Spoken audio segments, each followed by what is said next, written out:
On est avec Bastien, merci pour l'invitation. Merci à toi. Avant tout, je vais t'expliquer le concept et à ceux qui nous regardent aussi. Donc, au mois de août 2020, j'avais sorti un petit concept sur le 1 contre 1, ça s'appelait.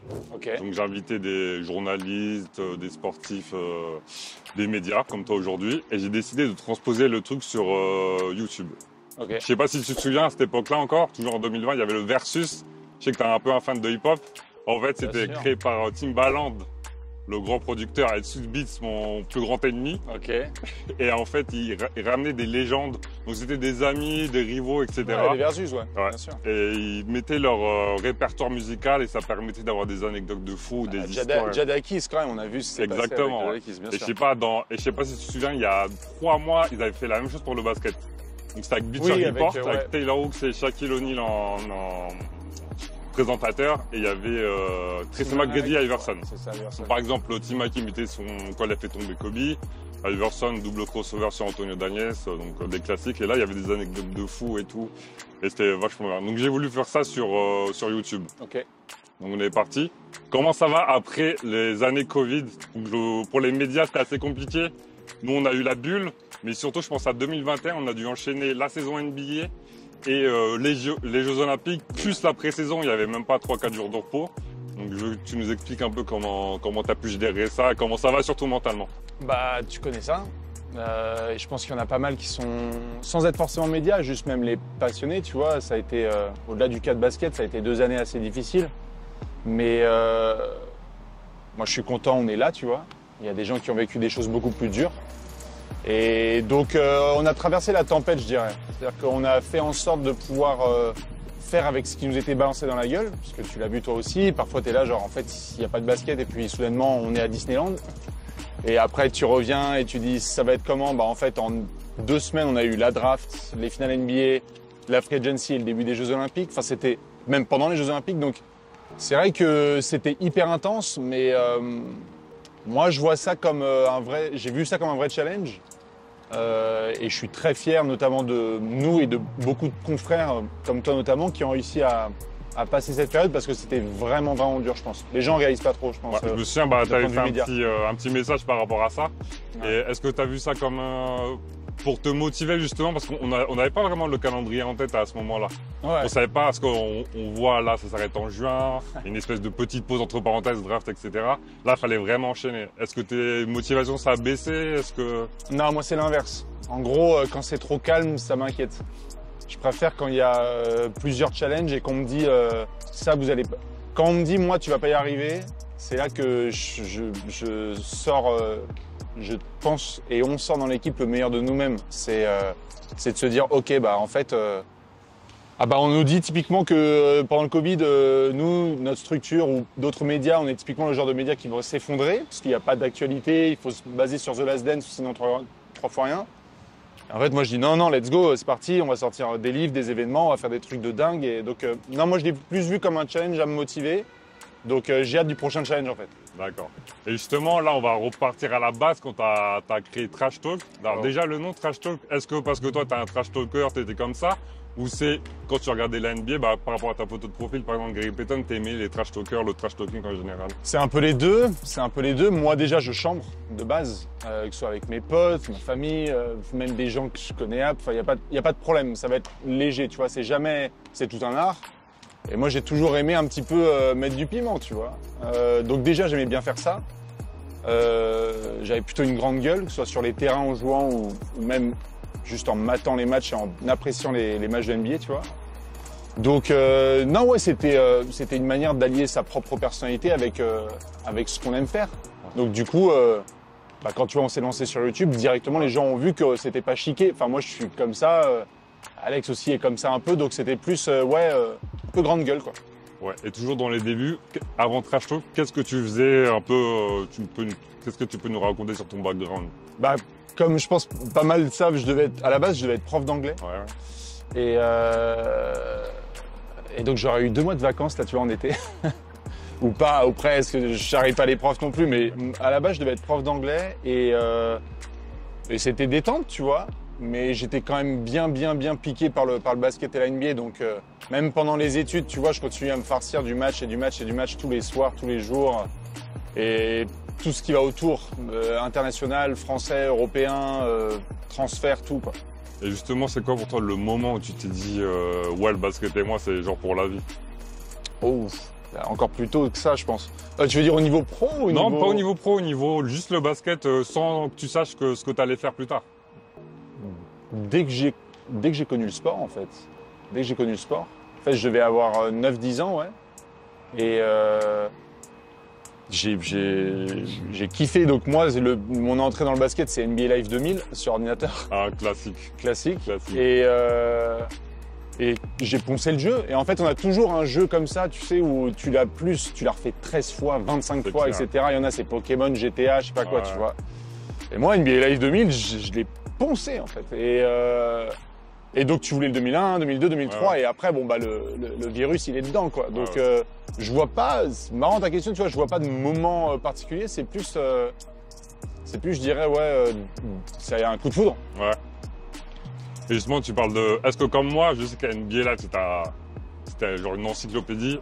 T'as pris un peu les joueurs dessus ou c'était autrement encore? C'est-à-dire? Genre, est-ce que tu connaissais tous les joueurs avant de te lancer dans le jeu? Non. Moi, j'ai découvert la NBA Ouais. avec la NBA Live 2000, joué un peu au basket, mais en club.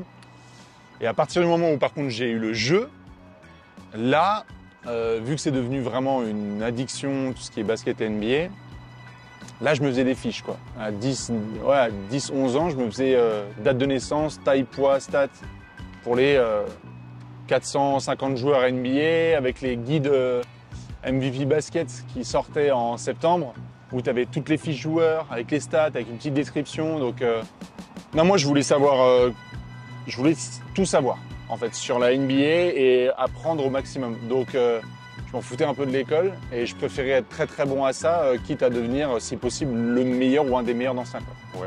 Et tu dis que tu voulais être prof d'anglais, mais même, est-ce que dans un coin de ta tête, tu dis pourquoi pas si je me lançais dans, pas forcément un média, mais un métier par rapport au basket? Ouais, en fait, comment dire? Moi, à la base, dans ma famille, il y a des gens qui ont été dans le journalisme et qui m'ont beaucoup inspiré. Et en fait, quand j'ai voulu me lancer, c'était pas forcément le meilleur truc à faire de se lancer dans le journalisme à l'époque à laquelle je voulais me lancer.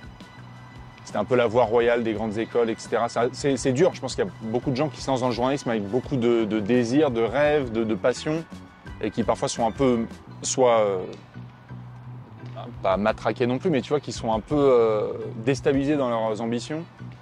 Et moi, du coup, j'ai mis ça de côté.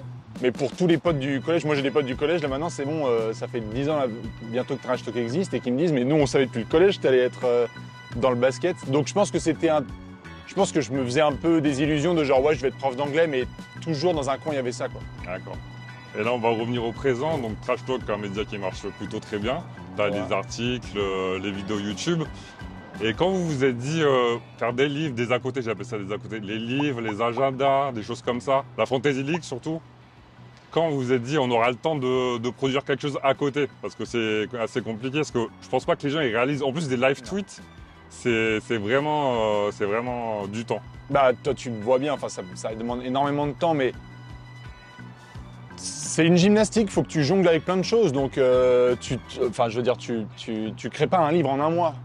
Donc il faut que tu puisses gérer un projet pendant 1 à 2 ans en fil rouge. Et en même temps, c'est comme si tu étais en cuisine. Tu gères plusieurs casseroles et poêles à la fois. Tu vas pas juste faire les oignons et puis après tu fais ça et puis après tu machin. C'est tout un art. Donc il faut collectivement bien se répartir les tâches et lancer les choses. Donc quand tu lances un projet comme la Fantasy League, bah, du coup tu poses les bases et puis tu vois l'engouement. Et puis si ça se déroule bien, tu vois comment le maintenir. Et puis bah, maintenant que tu as un peu plus de temps, tu as envie de ça, donc tu lances 2 trucs. Puis après tu as 3 poils, puis 4 poils et 5 trucs. Et après c'est très fatigant, mais c'est de la bonne fatigue parce que c'est de la passion. Justement, tu as besoin d'une grosse équipe pour faire ça, tu peux nous présenter un petit peu brièvement? Ouais, c'est la Dream Team, la meilleure équipe qui existe. Alex, que tout le monde connaît évidemment via vidéo, mais tu vois, par exemple, là, quand je fais une présentation brève, il faut comprendre que chez Trash Talk, tout le monde fait beaucoup de choses différentes. Parce que tu peux pas te dire, je fais juste ça. Donc Alex comme moi est très couteau suisse sur plein de choses. Il faut gérer le média mais aussi la boîte, quoi. Il y a Julien avec qui j'ai cofondé le média, qui s'occupe notamment de tout ce qui est structure, architecte, etc.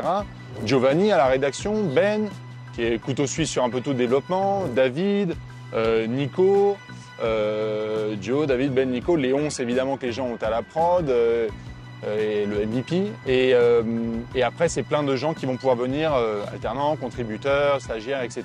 Donc, Nora, Léa, Nico, Arthur, d'autres Alex. Il y a un peu de tout, mais c'est une base qui est ultra solide et fiable et on s'assure à chaque fois de faire attention. En fait, on est très passionné, mais on fait attention aussi à ce que tout se passe bien à la fois dans le boulot et humainement, quoi, au sein de l'équipe. Parce que tu peux pas, en fait, je crois que c'est Nico qui m'avait dit ça, tu peux pas, en fait, faire le travail qu'on fait s'il n'y a pas une bonne structure de soutien, en fait.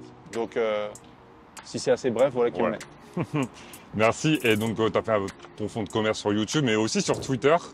Qu'est-ce que tu penses du Twitter maintenant par rapport à quand tu as commencé? Ah, c'est marrant, tu vois, que tu dises fonds de commerce sur YouTube, parce que je pense que c'est le truc de vitrine que les gens voient. Après, c'est pas le fonds de commerce, il y a plein de choses, tu vois, parce que comme tu l'as dit, il y a plein d'autres projets, mais Twitter, ça évolue. Moi, je veux jamais faire partie, tu sais, quand tu vois des joueurs de NBA qui disent c'était mieux avant ou machin, etc. Moi, j'aime pas du tout ça. Je pense que les choses, elles évoluent tout simplement. Donc, Twitter d'il y a 10 ans est différent du Twitter d'aujourd'hui. Il y a encore plus de gens, c'est encore mieux. Il y a plein de créateurs de nouveaux contenus. Donc, moi, je trouve ça plutôt cool, tu vois. Maintenant, ce qu'il y a de différent, c'est que, de mon point de vue, je pense que chacun essaie de trouver sa place. Et parfois, ça joue un peu trop des coudes, alors qu'il faudrait être un peu plus inclusif que exclusif. Ouais. On n'a pas créé l'eau chaude. Tu as le droit de faire tes trucs. D'autres médias ont le droit de faire d'autres choses. Dans une même franchise, plusieurs franchises ont le droit de faire des choses différentes. Donc je pense qu'il n'y a pas forcément à se taper sur la gueule. Je pense qu'il faut juste se dire genre, voilà, vivons dans la même coloc. C'est comme une grande colocation. Sauf qu'à la base, on était 13. Et maintenant, on est, je dis n'importe quoi, 4000, tu vois. Donc, moi, je trouve ça cool. Maintenant, il y a 10 ans, par exemple, il n'y avait pas un soir sans que... Enfin, il y avait des soirs où il ne pouvait pas avoir trop de live tweets, etc. Aujourd'hui, t'es jeune, tu débarques sur la NBA et sur Twitter, t'es sûr d'avoir du contenu H24, quoi. Donc, moi, je vois ça plutôt de manière positive et à tous les gens qui veulent foncer, moi, je dis, allez-y, let's go. Oui, c'est une grosse plateforme, c'est bien. Et tu parlais un peu de jouer des coudes. Je parle pas forcément des autres médias, mais même des fans. Est-ce que les critiques, tu arrives à les gérer? Je veux dire, les gérer, ça va être le mot. Oui, ouais. Parce que parfois, ça peut être très dur. Ouais. Et c'est marrant que tu dises ça, parce que je pense que pareil, les gens n'ont pas trop conscience. Moi, ça me va, parce que moi, perso, je suis assez solide et encore une fois, on a une bonne structure. Tu t'en sors jamais seul. Donc, il faut avoir des amis, une famille, une bonne équipe avec laquelle tu travailles. Après, c'est avec le temps aussi. Avec l'âge, tu comprends aussi que ça reste Internet, quoi. Donc, ouais, moi, mais pareil, tu vois, quand tu posais la question sur Covid, moi, ça me motive. Je sais pas si tu vois l'humoriste Cat Williams. Ouais. Bon, qui fait parfois des conneries, mais qui avait sorti une phrase qui, moi, souvent me revient dans Trash Talk, c'est que si tu as 13 haters en mars, faut que tu en aies 50 en été. Et en fait, moi, s'il y a des gens qui viennent me hate, mais moi, ça me donne tellement d'énergie pour continuer à faire des trucs, parce que j'ai toujours quelque chose à prouver, tu vois, auprès de moi, auprès de mes proches, auprès même du sport en lui-même. Donc moi, ça m'inquiéterait qu'il n'y ait plus de critiques, tu vois. Ouais. Je préférais qu'il y en ait qui me disent, je préfère 500 fois quelqu'un qui dit, ah, cet article ou cette vidéo, je pense que vous n'avez pas pris le bon angle, ou vous avez fait de la merde là-dessus, etc. Et donc, du coup, je réfléchis et je pense à autre chose, plutôt que des gens qui vont me faire genre, waouh, c'est génial à l'unanimité. J'adore les compliments, mais je crois que la critique est importante parce que c'est là-dedans que tu évolues. Tu évolues et tu progresses, en fait. Ouais. Et en parlant de compliments, qu'est-ce qu'ils pensent les proches de ton rythme de vie infernal et ta vie sociale? Parce qu'ils ont forcément un avis dessus. Vie sociale, c'est tout un concept avec ça. Ce qu'ils pensent, encore une fois, tu vois, tu peux pas y arriver si tu n'as pas une structure solide. Moi, j'ai toujours été soutenu par mes proches pour une raison simple et je les en remercie infiniment, c'est que quand tu vois quelqu'un se défoncer dans sa passion, ça peut être dans le coton, ça peut être dans les arbres, les graines, j'en sais rien, les animaux. Tu as envie de les laisser fleurir, tu vois, et essayer d'aller au max de ce qu'ils aiment et ce qu'ils ont envie de faire. Donc du coup, moi, ils m'ont toujours dit, vas-y, let's go, oublie pas certaines choses qui sont importantes, donc qui servent de rappel parfois, pour me dire, attention, là, fais un break, souffle un coup, etc. Ouais. Mais sinon, globalement, ils soutiennent. Et moi, je les remercie parce que je pense qu'il y a bien des moments où parfois j'étais dans la merde. Et s'ils n'étaient pas là, j'aurais pas pu y arriver. Ok. C'est normal. C'est normal. Et quel serait ton meilleur souvenir à Trash Talk? Même si ça doit être assez compliqué à choisir. Meilleur souvenir. Il y en a plein qui me viennent en tête.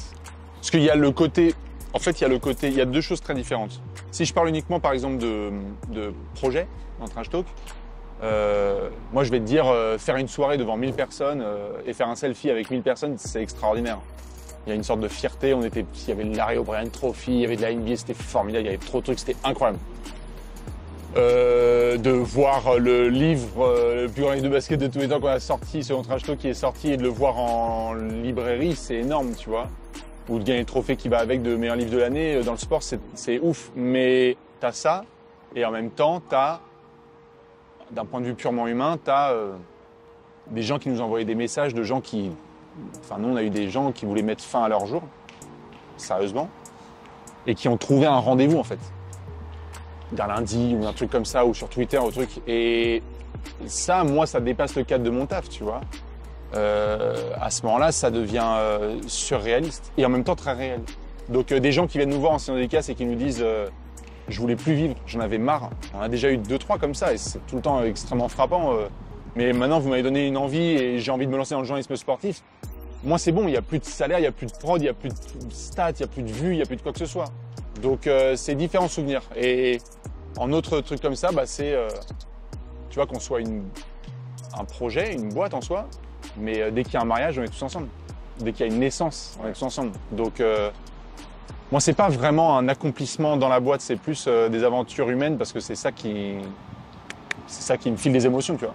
Ouais. Et dernière question, imagine là, tu vois dans la rue ou à un tournoi de basket ou peu importe, un petit Bastien qui trash talk, qui aime le basket et qui voudrait se lancer, pas en tant que journaliste sportif, mais vraiment créer son propre média. Un conseil que tu aurais aimé avoir quand tu étais plus jeune, par exemple? Si tu te donne-toi à fond et regarde jamais en arrière. Il faut jamais avoir de regrets. Donne-toi. En fait, tu pourras pas avoir les réponses si tu t'es pas lancé. Donc fonce. Et au pire, ça sera une leçon de vie, en fait. C'est tout le temps ça, ce qui se passe. C'est que si t'as réussi, si t'as foiré une relation, ou foiré un projet, ou foiré un match, quoi que ce soit, c'est un enseignement pour la suite. Donc moi, je dirais, soit jeune Bastien, soit n'importe quel jeune, et c'est déjà arrivé en université ou dans d'autres conférences, etc. Je dis tout le temps, allez-y, en fait. Parce qu'il y a toujours quelqu'un qui va vous dire, tu es sûr, on sait pas trop. Et ils ont peut-être raison, tu vois, ils ont peut-être des éléments sur lesquels ils ont raison, mais si t'es persuadé de ton truc, je connais aucune histoire de quelqu'un dans le sport, dans les médias, dans le business, dans quoi que ce soit, qui s'est lancé à 20% et qui a réussi. No way. Ou alors s'il a réussi, au bout d'un moment, ça a tenu. C'est sûr. Normal. Si tu te donnes à 4000, il n'y a aucune institution ni monde du travail ou de la vie qui j'allais dire féliciter, je perds mes mots. Ouais, mais qui félicite pas et qui va pas donner à une personne qui donne toute sa personne. Bah merci pour l'interview. Merci à toi. Vas-y. À la prochaine.